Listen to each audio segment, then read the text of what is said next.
Good evening, everyone. Thanks for tuning in. Hi, Film Addicts. Today we have one of my favorite writers and showrunner, Brendan Foley.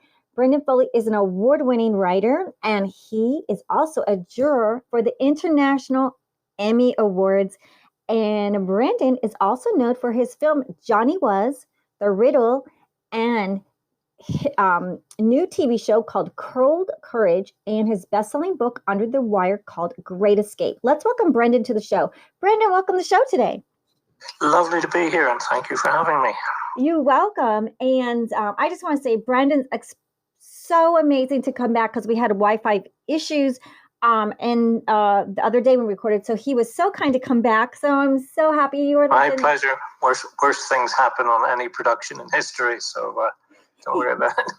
And Brendan, he is from Northern Ireland, but today you're recording live from where in the world today? Santa Monica, just down the road from yourself. I work mostly out of London and the UK, but my wife's a comedy writer, Shelley Goldstein, in LA. So we come and go from one place to the other when needed. Oh, and thank you so much to your lovely wife for letting us use the Zoom. So hi, Shelley Goldstein, and we're gonna have to get her on the show as well. So, and today is International Women's Day. So yes, Shelley Goldstein. Congratulations and happy International Women's Day to the people who hold up half the sky. Yeah, and even though that we are pre-recording in March, but we're also giving some love. And so I want to ask Brendan. So you're in Northern Ireland, but so. We were talking last time about theaters in Northern Ireland. Did you have a favorite movie growing up as a kid that you loved? Oh, thank you for asking it. I did have one or two. The only way to answer that honestly is that growing up in Belfast during the Troubles was an amazing place to grow up. Not necessarily the easiest, and a lot of people had it worse than me, but it was a very lively place. There was a lot of political violence, bombs and bomb scares. As a backdrop, it was basically a sort of low-level war for the best part of 20 years. So because of that, we didn't get to run around as much as would have been normal for people of that generation. So when I was growing up in the 70s and early 80s, for instance, you would not often, at the worst of the Troubles, you would not venture out to legit theaters or movie theaters. There were big chunks of town that you would not want to be hanging around late at night. So sadly, that pushed a lot of us into watching a lot of TV. And so some of the movies that I originally watched were obviously from a previous generation. So I maybe had some of those formative experiences that in other places would have been 10 or 20 years earlier than on TV.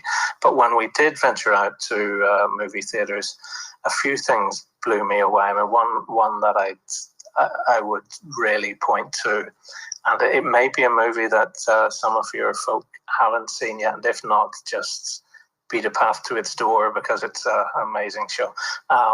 Ordinary People. So it was around 1980, 81 it came out. And American family drama. It was directed by Robert Redford. Actually, I think it was his directorial debut. And it was a screenplay by the wonderful Alvin Sargent, who I think just passed away last year, based on a novel. And it starred Donald Sutherland and Mary Tyler Moore. And another film debut, from what I remember, Timothy Hutton. So Mary Tyler Moore at that stage was sort of America's darling and sort of sitcom queen. And she plays the most monstrous, cold mother who is presiding over the disintegration of this sort of upper middle class family in Lake Forest, Illinois, following the accidental death of one of her two sons and the attempted suicide of the other, who's Timothy Hutton. And so for this kid in Belfast staring at the silver screen, suddenly I was in the middle of this sort of upper middle class family meltdown and just outside of Chicago.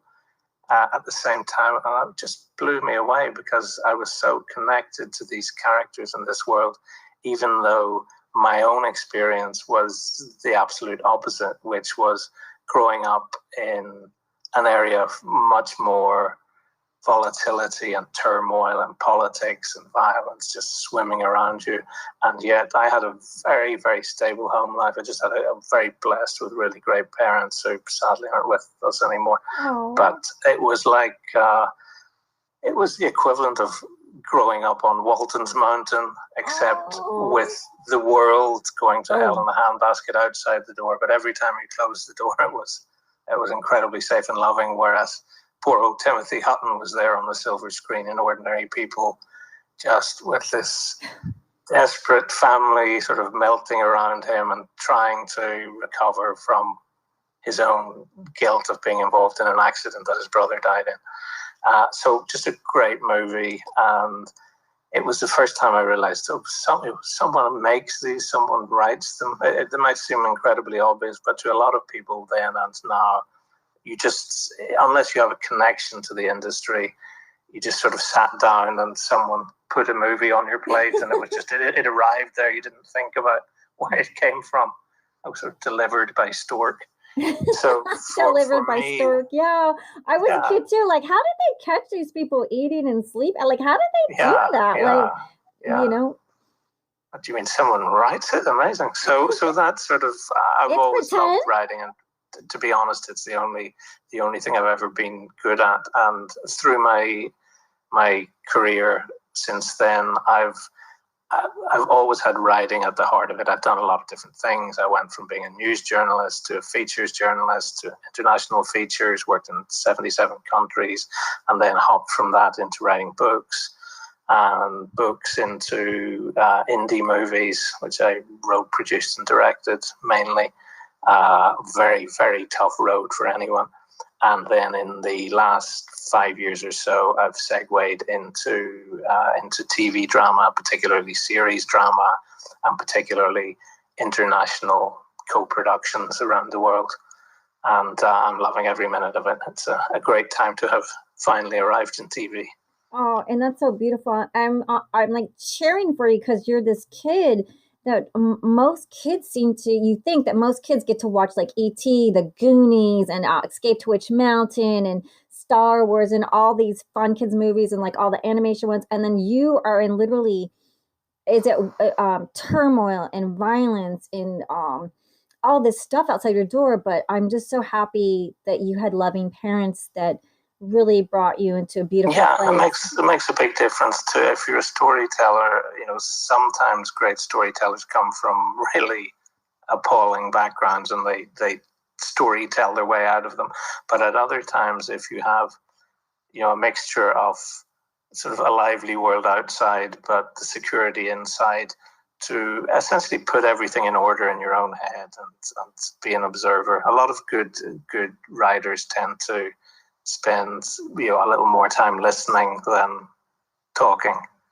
And for me, a lot of the really great movies, there was that great period from sort of 66 to 76 that was sort of movie heaven for storytellers, and your sort of Butch Cassidy's and everything from The Great Escape to Butch Cassidy, right the way up to, there's a great turning point for a later and equally great set of movies, but around 76, 77, you've got the start of Star Wars, you have Jaws. So they're spectacle driven, they are, they're very grand, and they do blow you away on a big screen, but essentially their plots are often, I'd say, less complex or less human, or at least plot and story is not the main reason people are there. A lot of people go for spectacle, and that carries right the way through to lots of the really excellent sort of movies inspired by comic books and so on. But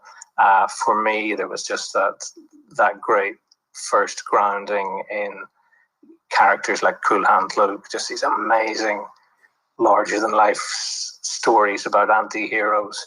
And if you look at where they ended up, that's now what made TV fantastic. So the Tony Sopranos of this world, anti-hero, sort of larger-than-life characters, or Breaking Bad's Walter White, or characters in Deadwood. So that's where that sort of really fantastic high-end storytelling ended up. And I'm just blessed that there's somewhere for it to go now. Because just sure as eggs is eggs, they would, those movies would not be being made now for the big screen, because they would never have the box office of one of the big TV, the big feature tentpole franchises might cost $250 million to make and another $250 million to advertise. Meanwhile, the budget of an average indie movie in Europe is about $1 million. So you could have 250 indies for the same price as sort of half the price of Spider-Man 17, which isn't at all to knock, that sort of big franchise, but they're just different animals. And for a lot of people trying to find their way into the industry, I think that if I was starting again, I'd sort of look partly to TV, despite having been inspired by the silver screen. Yeah, and thank goodness that you're writing, because I think that people need the meat and potatoes, and I call stories with a character-driven and drama-driven that aren't the big special effects and stuff, but it's really about the story. And I think people are starving for the meat and potatoes type of I think so too. And you can tell that from the success of things on like Netflix, for instance. The Queen's Gambit, I don't know if you saw that, but yes. if you tried to, in LA, if you tried to knock on a door and pitch, I've got this great idea, it's about people playing chess and it's set in the 1960s. You would have felt the door hitting you on the way out. And she's a female, and she just like a tick list. It did take years to make, and that's fine. I don't have any involvement in it, but as far as I know, it started life as a feature that couldn't get made. And eventually someone stretched it out into a mini series, and people just loved it. You can tell you're in an interesting business where the sales of chess sets rocketed after it was on. And it may have something to do with the world of COVID too, but nonetheless, you can have a massive impact now on storytelling, on TV, on the streamers in particular. So hats off to them. Yeah, and so you're a boy in Northern Ireland, and did you ever get to? I'm wondering, you mentioned you were able to eventually get to some films and TV shows, but I was wondering, do you have a favorite Criterion film that might have inspired your career path? A Criterion one. So, like most people from Belfast, and I love my hometown, but at the time in the early 80s, there were, economic opportunities were few, and the troubles were raging. So virtually everyone who I went to school with departed as fast as their little legs would carry them. There's an old saying that Ireland's biggest export is people. There's a certain amount of truth to that. I love going back now. I've actually brought some movies back there that I'm very proud of.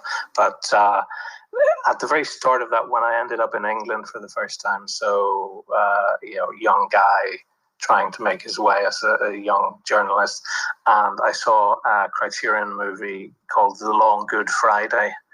So early 80s, beautiful noir gangster film. It starred Bob Hoskins in, I think, probably his greatest role, and Helen Mirren, and it sort of weaves through events in the late 1970s, when at that time it was a bit probably like Reaganomics happening in America. Margaret Thatcher had come to power, and there was just a complete devastation of the industry and the working class that had been the sort of backbone of Britain up to that point. And so people were looking around wondering where their future lay. And there was the start of the sort of 1980s, like the City of London and the bankers and the spivs and the sort of bonfire of the vanities world in New York. And against the backdrop to that, there was sort of police corruption. There was IRA bombs in London. This turmoil follows you. It follows you to London, Brandon. So that was basically someone who said, "I'm going to do a gangster film where some London East End villains who think they're hard and who are, they're criminals and murderers or whatever, but basically in comparison to what followed them, they were surprisingly gentle and didn't go to war at the drop of a hat. So suddenly they are faced with having peed off some IRA fundraisers, and suddenly things start blowing up around them. So it was, I suppose for me, it had one foot in each camp. And Bob Hoskins is just amazing in it as this London. He's like a sort of one of the Cray twins, that type of East End villain gangster. And I won't spoil the plot, but at one point his enemies, and he can't even work out who they are. And that's why it's such a wonderful movie. He's trying to work out who's trying to blow him and his dear old mum up. And at one point he finds one of his colleagues nailed through a floor in East London, and he's outraged, and he says, "You don't go around crucifying people, not on Good Friday," which is where the name comes from.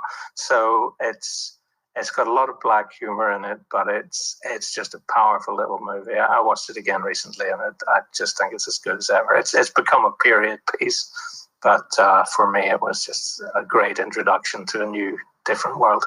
And what a line! You don't go around crucifying people on Friday. And Bob Hoskins, Good Friday. Yeah. So what? Sometimes the writing and the writing is so magical, and like to pull that line off and say it just amazingly. Like, what a great actor! What a great writer! And it's a great combination. I mean, as a writer, there is nothing better than if you write a good line and someone like, I did a movie with Derek Jacobi. So Derek Jacobi is probably the greatest living stage actor. He's been in a lot of big movies as well, but he's most famous for his theatrical work. And seeing him taking a line and bringing it to life, or seeing him listening to another character while eating a piece of toast. And he's more talented eating a piece of toast than most actors I've seen, sort of given the best soliloquy in the world. He's a beautiful, gentle, real lovely person to work with. But he can just, knock you dead with an okay line. And if you give him something great, he'll just knock it out of the park. Stage acting and great actors are great. And we were speaking of we were talking about our favorite director. Can you share one of your favorite directors? And sort of just briefly, it was someone who gave me a really great piece of advice, Sidney Pollack. And Sidney Pollack, one of my favorite movies, I've always loved good westerns. Jeremiah Johnson is one for the ages, again from the early 70s. Jeremiah Johnson, directed by Sidney Pollack. Actually, we were talking about Robert Redford as a director earlier, but this movie, Jeremiah Johnson, starred Robert Redford, and it's effectively about a mountain man trying to build a new life for himself and ending up in a feud with some of the locals. But years after, so a great movie just on its own to take a look at. But I didn't know him well, but I had a friend who was a very good friend of Sidney Pollack's, and he kindly, when I was making my first feature, introduced me. And I only got to talk to Sidney Pollack once, but I was sort of typical eager beaver trying to get some advice, and he gave me the best advice that I only really understand now because it sounds so simple, but he just said, make sure everyone's making the same movie. And that sounds so simple, but that's really all it's about.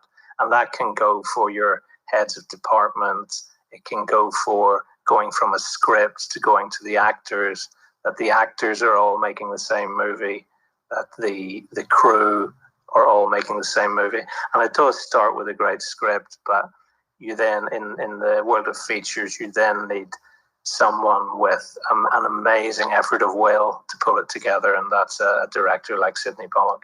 Oh, wow. Sidney Pollack, a fabulous director. And which leads me to ask you one of your favorite film shots. Can you share with me?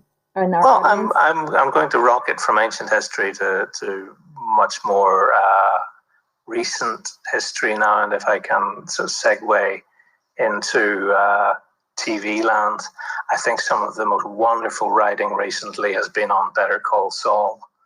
So, again, I won't spoil it if people haven't seen it, but it's just every season gets better and better. The showrunner is a guy called Peter Gould, who I'm not fit to remove his pen cap for him. He's just primo writer.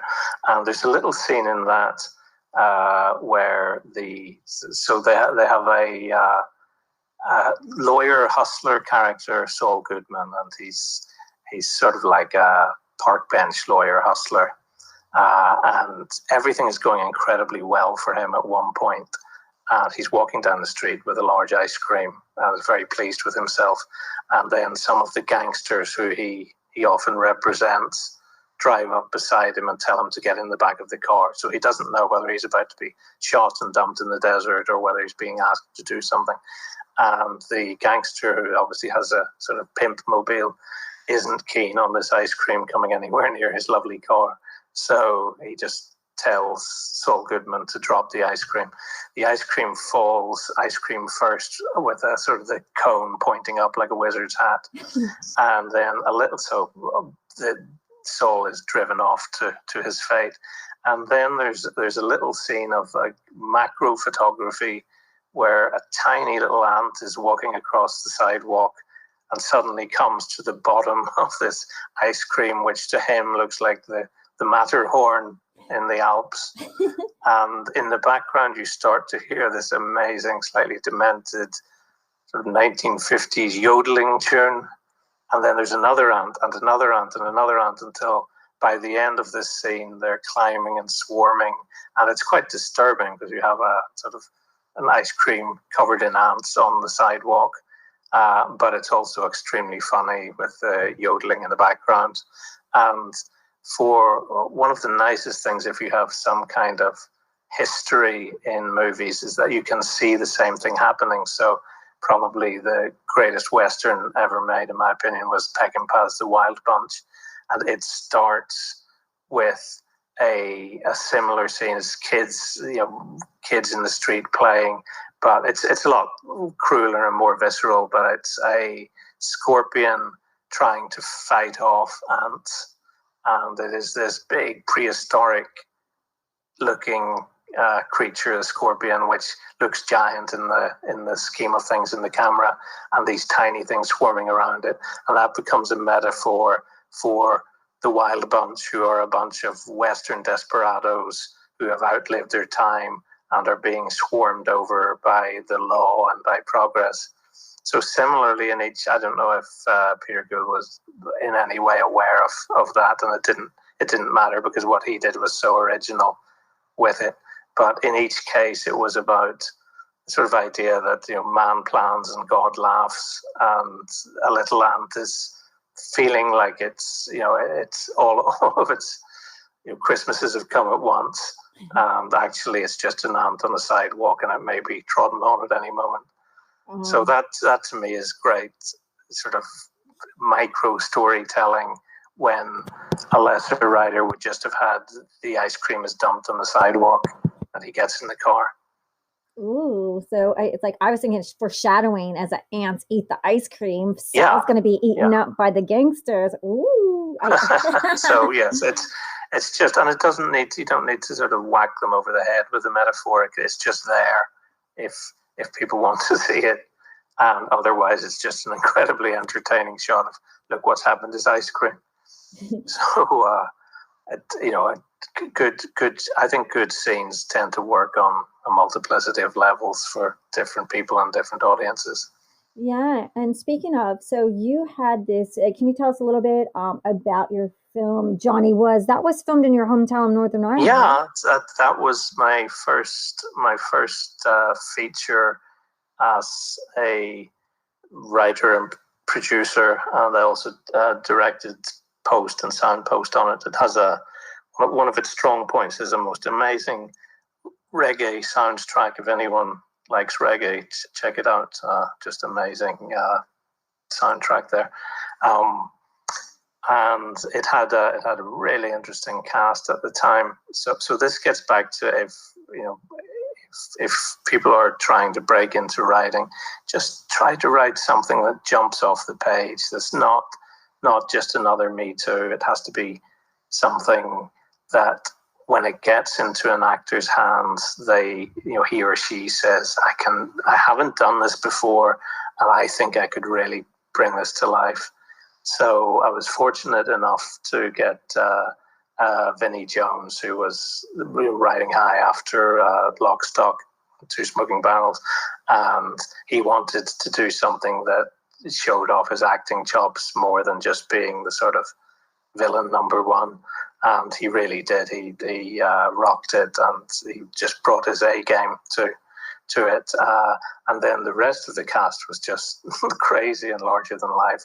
So we had Roger Daltrey from The Who, who is also a very handy actor, apart from being a primo rock star. And we had Lennox Lewis, the boxer, playing a Rasta pirate DJ. It's set in London, and it's basically Irish and West Indian and Black Londoners and Black Irish and White Irish all bumping into each other in the very rowdy area of Brixton in South London. So a critic once described it as "Guess who's coming to dinner with firearms," which I was very pleased with. Guess who's coming to dinner with firearms? So I want to talk to you. You got to bring this. You got to write, direct, and produce a film back in your homeland of Northern Ireland. Yeah, it was fun to bring it home because at that stage there wasn't very much heading for Belfast was not twinned with Hollywood. Let's put it that way. Mm-hmm. And just to see the amount of work that it brought locally, and the crew, and just how passionate the locals were, and how excited they were about seeing some of their heroes wandering down the streets between shots. Particularly, actually, Lennox Lewis had like sort of as a world champion boxer, was just treated as people practically bowed down in the street when they saw him. They were so excited. So that was really great fun bringing that home.